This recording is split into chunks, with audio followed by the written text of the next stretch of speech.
Strong வெர்ப்ஸை பற்றி முதல்ல நான் வீடியோவில் சொல்லியிருக்கேன்.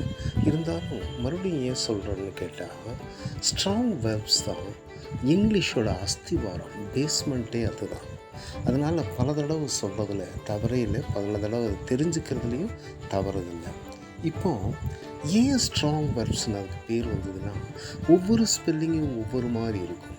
ஓகே, ஸ்விம், ஸ்வாம், ஸ்வம், நீந்துறதை பற்றி இந்த மாதிரி 3 வகையான ஸ்பெல்லிங் இருக்குது. பட் வீக் வெர்ப்ஸ் அப்படி அல்ல.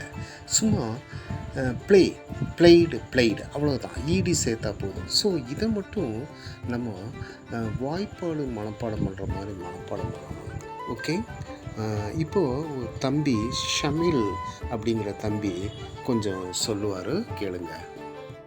Do you know why we should learn stronger verbs?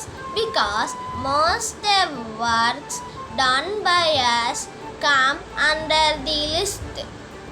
இப்போது தம்பி ஷமில் ஸ்ட்ராங் வெர்ப்ஸுக்கு ஒரு எக்ஸாம்பிள், வீக் வெர்புக்கு ஒரு எக்ஸாம்பிளும் சொல்லுவார். அதை கேட்போம். Okay, I will give you some weak verbs. Play, played, played. Walk, walked, walked. Weak வெர்ப்ஸுக்கு தம்பி 2 எக்ஸாம்பிள் சொல்லியிருக்காரு. ஏன் வீக் வெர்ப்ஸில் அதிகமாக படிக்க வேண்டியது இல்லைன்னா, அதில் பாஸ்ட் பர்ஃபெக்ட்டுக்கெல்லாம் ஈடி சேர்த்துனா போதும், அது சிம்பிள். அதனால தான் அதை பற்றி நம்ம பெருசாக ஒரி பண்ண வேண்டியதில்லை. தம்பி ஷமீல் ஸ்ட்ராங் வெர்ப்ஸ்க்கு சொல்லாமல் விட்டுட்டாரு. பரவாயில்ல, நீங்கள் நான் முதல்ல சொன்ன எக்ஸாம்பிளை எடுத்துக்கலாம். ஸ்விம், ஸ்வாம், ஸ்வம், நீந்துறதுக்கு. ஓகே, அதையே நீங்கள் எக்ஸாம்பிளை எடுத்துக்கலாம். Okay, Most of the verbs are called so because they are spelled differently. நான் முதல்ல சொன்ன அதே பாயிண்ட்டை தான் தம்பி மறுபடியும் சொல்லியிருக்காரு.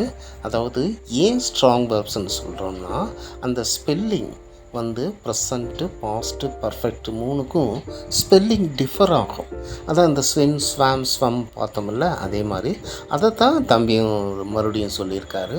Okay, we will meet in the next episode. Until then, it is bye from Sukumaran.